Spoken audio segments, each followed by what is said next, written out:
YouTube Balzico and the Goat House is back, and it sounds like DeAndre Hopkins might be done with the Cardinals, could be traded this offseason. We've seen a bunch of crazy receiver trades last offseason, so realistic, I suppose. A lot of people requested that I make this video, so here we are. There's a lot to break down, including some key details, landing spots ranked. We'll talk about other teams that I think may or may not be landing spots, and then I got a couple trade scenarios at the end, so really excited about this. Like, subscribe to notifications on. We have full NFL coverage here. Already covering the offseason, as you can tell. Recent free agency and draft videos. We have a bunch of playoff content as well, so check all that out. More to come. We got you covered. Follow us on Twitter. Link pinned in the comments for that. Live news, rumors, updates, thoughts on these trades, contracts, coaching, interviews, everything on Twitter, like as it's happening. Also, links pinned in the comments for our sponsors, GLD Shop, Liquid IV, and more. GLD Shop's got some NFL pendants, some sick stuff, wearing some of their jewelry right now. Code GOAT on those sites. Check it out. So DeAndre Hopkins, so important info. DeAndre Hopkins will turn 30. He's 30 right now. Will turn 31 in June. So that's something, not everybody wants to trade for a somewhat pricey 31-year-old. I'd like to think that's not that old because that's how old I am. But, it's kind of getting up there. You see receivers a little more prone to injuries when they get up there a little bit. 2 years, $34.3 million remains if traded for. So if a team trades for DeAndre Hopkins, what remains is 2 year, $34.3 million. The cap hits will be $19.45 million this year. So a little pricey, but a receiver that could potentially be elite. I think we view him as elite, but maybe hasn't played like it the last 2 years. Suspension probably played a part this past year. Has played like it when he's on the field, I guess we can say. You see the talent, and you see the Cardinals with and without him as well. So 19.45, and then 2024, pretty cheap, 14.915, but that is in 2024, of course. Cardinals cap hit if they keep him this year is a whopping 30.75. So they probably got to do something, whether it's restructure, which is not a pay cut. I mean, they would love to have him take a pay cut. He's just not going to do that, obviously. Smart man. Maybe he demands a trade, almost kind of what it feels like could happen at this point. We'll see. But, yeah, it's a pretty large cap hit in 2023. So looking at that, it's like, all right, that makes sense. They want to trade him if they actually do want to trade him. Still waiting for more details on this. If it's true or if it's he wants to be traded, if they're willing to cooperate, things like that. So you're looking at that $30.75 million, it kind of feels like, okay, it makes sense. But the Cardinals actually only clear $8.15 million of that. So the rest of it's dead cap, meaning money that you cannot clear, kind of lost money. But they would clear that 8.15. So it's not a lot to clear. It's like you're getting rid of a big time. Usually when you want to clear 8.15 million, it's usually a lesser player, perhaps. So maybe it doesn't seem that worth it. And if they make it a post-June 1st trade, they would actually clear a little bit more, which you can do that before June 1st. You can trade them and say, hey, NFL, we're going to designate this, make this a post-June 1st trade. They can do that and clear the $19.45 million, but they won't get those funds until after June 1st, and you're only allowed 2 of those in offseason where you go, hey, this is a June 1st move, and this is a June 1st move. So it's a little tricky. You almost have to project the future a little bit, too. Because there's such thing as post-June 1st cuts. So you could clear a little bit more doing that, though. And then talking about value. But first, does Hopkins want out? Do the Cardinals really want to trade him? I know that $30.75 million is pretty pricey. They have some cap space this year, though. Would they just rather restructure and keep him? They're interested in Sean Payton, kind of a legendary head coach. So basically what that tells me is they're looking to win. They're looking to win football games. I'm sure Sean Payton will value Hopkins. And they'll work with each other, and they have Kyler Murray. They want Kyler Murray to be as good as he can be, which is pretty talented, and they want that to happen now. So getting rid of a top receiver just doesn't make any sense when you put it that way, especially when you're only clearing 8.15. Doesn't make a whole lot of sense. So if he's traded, the only thing I'm seeing is if 2 things. Maybe they don't get Sean Payton. Maybe they're in somewhat of a rebuild mode. I don't see them going to stage 1 of the rebuild mode. That's a scenario where it makes sense they trade Hopkins. Or if they're not in rebuild mode, they're trying to win now, but they still trade him. The only thing that makes sense is he's not getting along with Kyler Murray. They for some reason don't think he's a fit, which doesn't make sense. But we saw a clip of that this year where he wasn't getting along with Murray. So that's kind of what I would think if this was the case here. Value, I think Arizona likely seeking a first-round pick. Devontae Adams got a first and a second last year. He's 30 years old. He's better than DeAndre Hopkins, but how much better? I don't think a whole lot better at all. But he's been on the field producing quite a bit more than Hopkins the last couple of years. So, and I know suspension, and expect him to be suspended again. So that's the tricky part there. I think it's possible they end up with multiple day twos. I think that's kind of we're meeting in the middle here. That's possible, or kind of equal value to that, or a first. I think the minimum that I can see is a second and a fourth. I just said that I could see, but I don't really see it. I don't really see it actually happening, but I wouldn't be floored if it was a second and a fourth or equal value, second, fourth, fifth, something like that. That's kind of the very minimum that I'm sitting at, but I'm not really counting on, but I'm not completely ruling out there. So very interesting. We could talk about some of the landing spots now. A lot to go over here, actually. I ranked on the left the likely landing spots. I revealed 3 there. On the right is kind of the maybe, but less likely. There's a reason I list these teams. We'll start at the bottom. I have the Saints at the bottom. And the Saints are in a pretty bad cap space situation. They'll get themselves out of it, but how much will they have to work with? That is kind of the question. Probably not much. But they're always on receivers, number one. They're based on the way they restructured Michael Thomas's deal. I don't think he'll be back next year. Number 2. And interesting part is that the Saints get to trade Sean Payton if a team wants to hire him, and the Cardinals are a team kind of towards the top of that list. So that makes it interesting. There. So you kind of have to list the Saints, even though I view them as a wild card. A lot of people talking Jaguars, likable spot. They're growing. They're getting better. Could use a receiver because Marvin Jones is going to be gone. But don't forget they traded for Calvin Ridley. I think the future is Calvin Ridley and Christian Kirk, who looks really good recently. And they're a little tight on money because what they spent last year. So they'll kind of focus on the other spots where they actually need to get better. I don't know if they really necessarily need to get that much better at the receiver position. So, a lot of people saying Jags towards maybe the top 7. I wouldn't do that. Titans desperately need a receiver. And maybe they realize that now, but they did trade A.J. Brown. It's probably going to look even worse. That trade. I mean, they'll get better with Hopkins if they somehow got him, but the A.J. Brown trade would look even worse. We should have just kept him, but maybe, moving on. But I doubt it still, but it's somewhat of a possibility. Panthers could use another guy to pair with DJ Moore.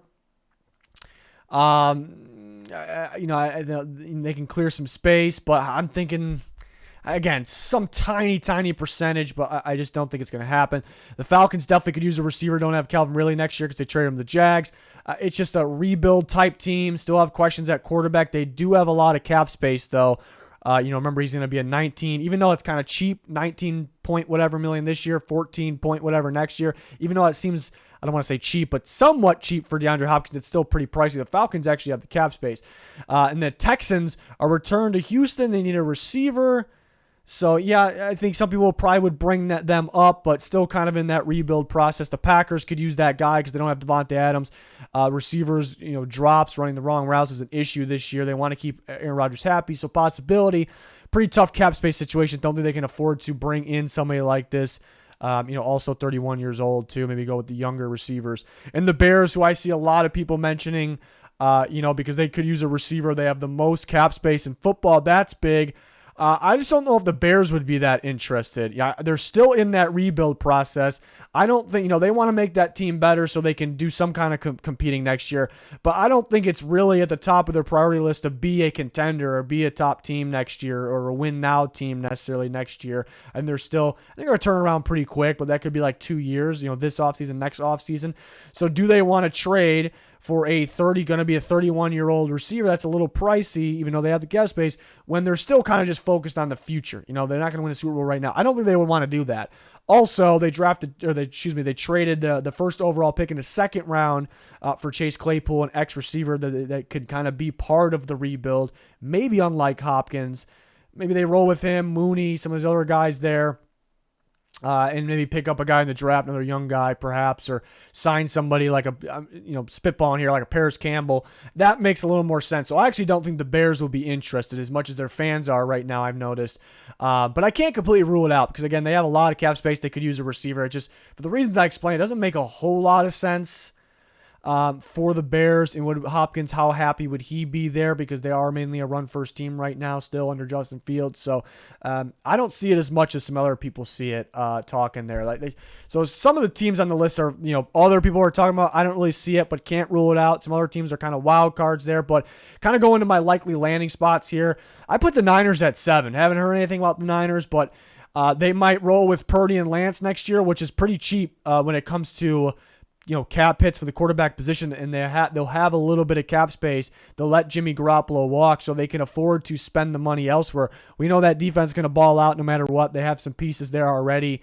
Maybe bring some guys back, obviously, but the whole team as a whole looks legit, and that's why they're one of the best teams in football right now. So they could afford to go get a big-time receiver like this. And they have Deebo Samuel, different style receiver who does get injured sometimes. They have Ayuk, I think, is a different style receiver. I think you can use all three of those guys. Maybe less playing time for a guy like Jawan Jennings, who's a tough guy and I like a lot playing right now, but you get a lot better here. So I thought that kind of made sense. The Chiefs kind of make sense as well. You could say that they trade Tyreek Hill, a better receiver, because they didn't want to pay him. So why would they do this? Understandable, but Hopkins would be cheaper. If he's looking for a raise, then take the Chiefs off the board.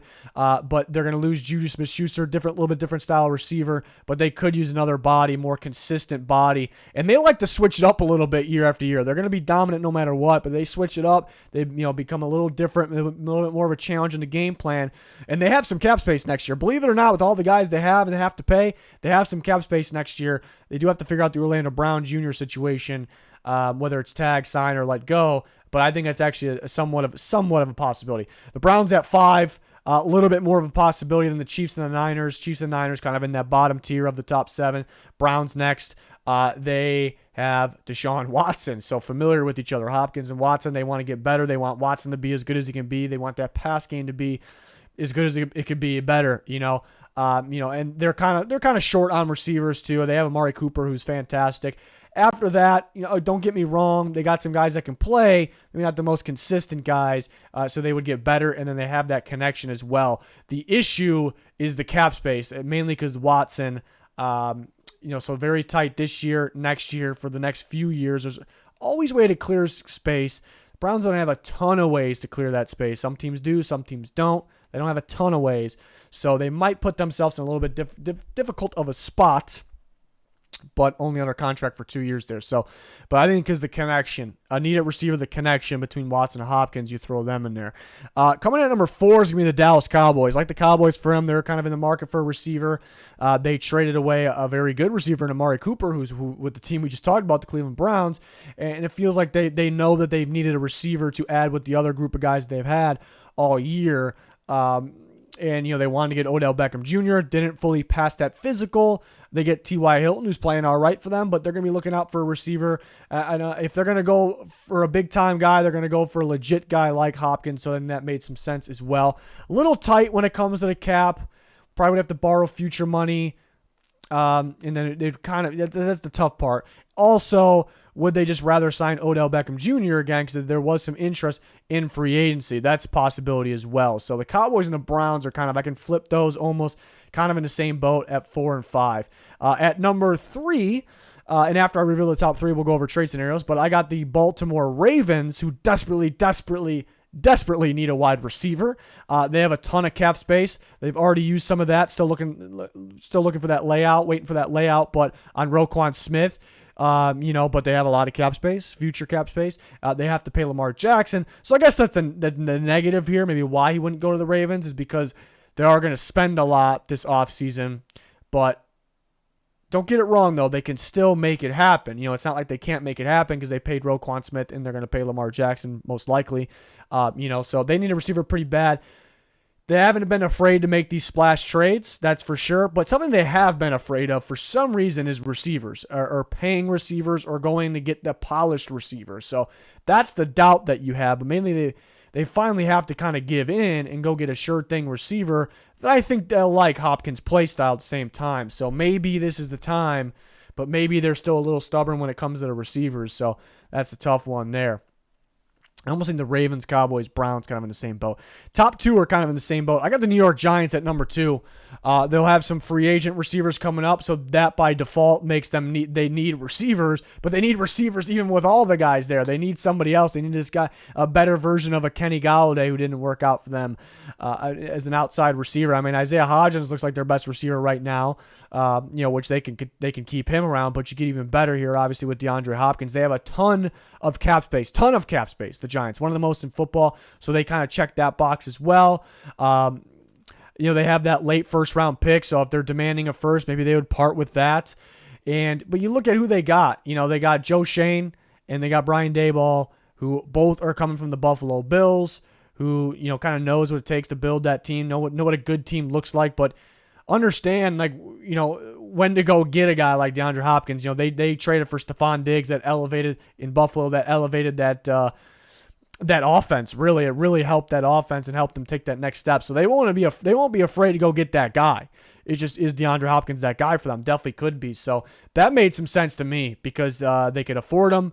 I think the compensation, if they needed a late first, that kind of makes sense. But they have the pieces, the guys on the staff that would be willing to go do this for all those reasons. Maybe the negative here is they have a lot of cap. They still need to pay Daniel Jones, ? And Saquon Barkley. So do they spend so much there? It's not going to be, do they spend so much there that they have no money left over? That's not going to be the case. But where they just don't want to overspend. They don't want to do too much more because you want to save money for rotation guys, depth guys, other starters, additions that aren't too expensive, and then, save money for the future. So maybe they just don't want to do too much there if they are going to bring back those guys. So that's kind of the flaw with the Giants here, but everything else checks out. And number 1, which is intriguing, is the New England Patriots. And why I say it's very intriguing is their offensive coordinator decision actually plays a massive part in this, because who are the 2 guys that are linked to their offense? Maybe they don't end up with either of these guys, but who are the 2 guys that are linked to them offensive coordinator wise? I think number 1 is Bill O'Brien, who actually coached DeAndre Hopkins. Hopkins was great for him, but he traded him away to the Cardinals. So that doesn't feel right. So if they hire Bill O'Brien, you probably move the Patriots down this list, and maybe pretty far down this list, possibly. I still would say it's somewhat possible. And the other guy they're linked to is Cliff Kingsbury, the Arizona Cardinals coach who coached DeAndre Hopkins.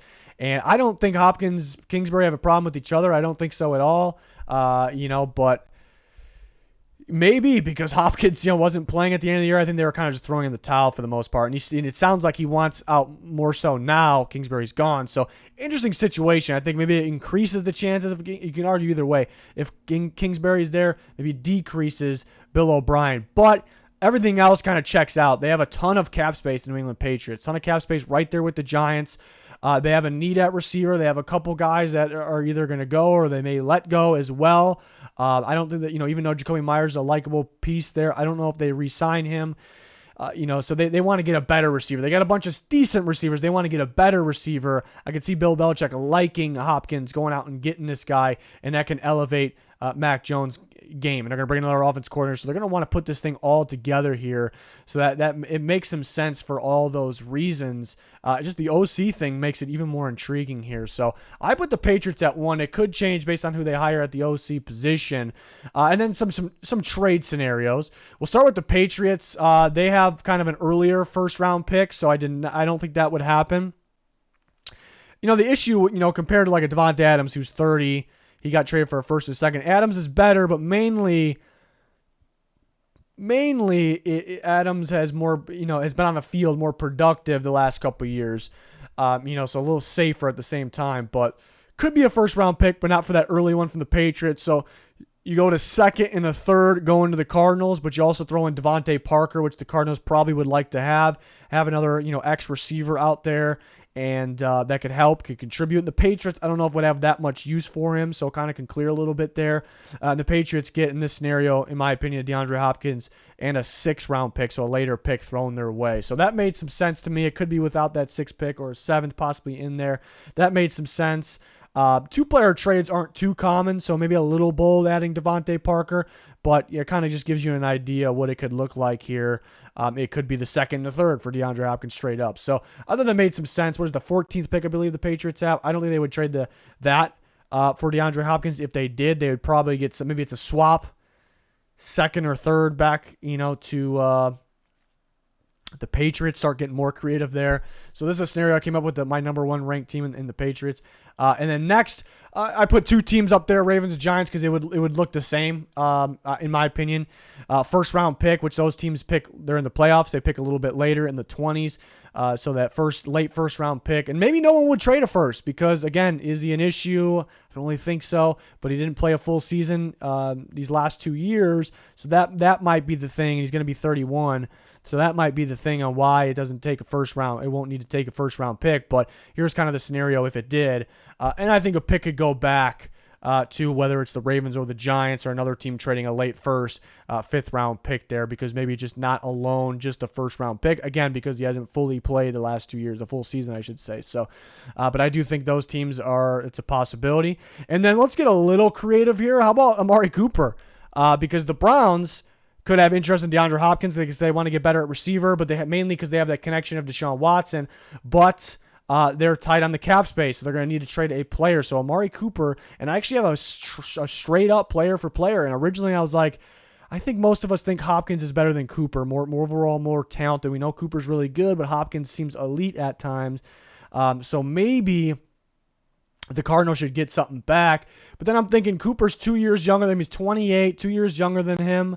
And he's actually been more, so I think about that. 2 years younger than him, and so I'm like, maybe it's a little even, actually. Maybe it's a little even, and then on top of that, it feels like the Cardinals and Hopkins, maybe could just be done with each other, and the Cardinals be happy to get a good receiver in Amari Cooper, so maybe it's an even trade. But then I realized, Cooper's been more productive, actually, the last couple of years. Hopkins hasn't really been on the field for like I keep saying, the full year last year, so honestly, is there more value with Cooper? But then I go back and look at the financial parts of it. The Cardinals would actually be, in terms of cap space wise, would actually be taking a little bit, not too much, a little bit more of a hit with what they clear moving on from Hopkins and what they gain from Cooper. But it's pretty damn close to even. So I thought it ended up being a pretty even trade. The more I thought about it, the Browns, they liked Cooper. Him and Watson started getting going late this year, so they probably wouldn't want to trade him. This is probably be unnecessary maybe, but it's an interesting thought. But they get, in this scenario, they get a guy that has a connection with Deshaun Watson. And then the Cardinals get what they want. They get a younger receiver. They don't have to deal with Hopkins if he wants out. They get their guy. So I thought that was a pretty interesting one. There. And a scenario for the Cowboys could be a late first, kind of like the Ravens and Giants one. But they could just end up going Odell Beckham Jr. Maybe he's a little salty because he thought they were going to sign him and he didn't do it because they kind of failed his physical there. Maybe he goes somewhere else. We will see. Should be last offseason was the craziest of all time.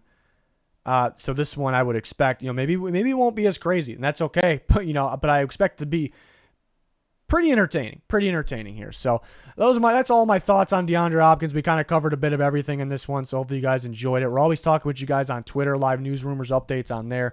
Follow that, very important. There's a link pinned in the comments that'll bring you straight there. Also, there's other important links pinned in that comment section as well. Please like, subscribe, turn notifications on. Much appreciated because we do have that full NFL coverage here. Go over to our channel, check out those recent videos. You won't be disappointed. That is going to do it for this one, though. Thanks for watching. Goodbye.